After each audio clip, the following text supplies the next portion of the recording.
अस्सलामुअलैकुम नाजरीन, power alert news HD के साथ मैं हूं नाइला भट्टी। सबसे पहले शामिल करते हैं आज की अहम खबर। यूनिवर्सिटी ऑफ सरगोदा ने सेंडेक्ट की मंजूरी के बाद 120 फैकल्टी स्टाफ मेंबरान की तकर्रुरी और तरक्की का नोटिफिकेशन जारी कर दिया, जिसमें 4 professor, 43 associate professor, 50 assistant professor और तकरीबन 23 नॉन टीचिंग स्टाफ मेंबरान शामिल हैं। तकरीब में pro vice chancellor professor doctor Mian Ghulam Yasin, registrar Waqar Ahmad समेत फैकल्टी, डेंस और तालीमी और इंतजामी शोबा-ए-जात के सदूर ने शिरकत की।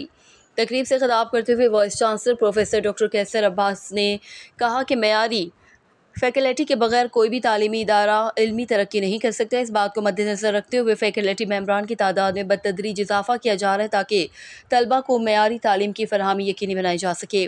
गुज़िश्ता 2 साल के दौरान 200 से ज़ायद फैकल्टी मेंबरान की तकर्रुरी अमल में लाई गई है। फैकल्टी मेंबरान को मुबारकबाद देते हुए वाइस चांसलर ने इस उम्मीद का इजहार किया कि वो यूनिवर्सिटी ऑफ सरगोदा को जदीद तालीम और तहकीक का गढ़ बनाने के लिए दिन रात मेहनत करेंगे और इन्हीं असातिज़ा की काबिलियत और उनकी तालीमी खदमात की बदौलत आलमी दर्जाबंदी के मोतबर इदारे ने यूनिवर्सिटी ऑफ सरगोदा को पंजाब में टीचिंग की बेहतरीन जबकि पाकिस्तान की दूसरी बेहतरीन यूनिवर्सिटी करार दिया है। ताहम नए में तैनात होने वाले फैकल्टी मेंबरान पर यह जिम्मेदारी आयद होती है कि वो अब यूनिवर्सिटी ऑफ सरगोदा को आलमी सतह पर टीचिंग की बेहतरीन यूनिवर्सिटी बनाने के लिए तकवुदो करें।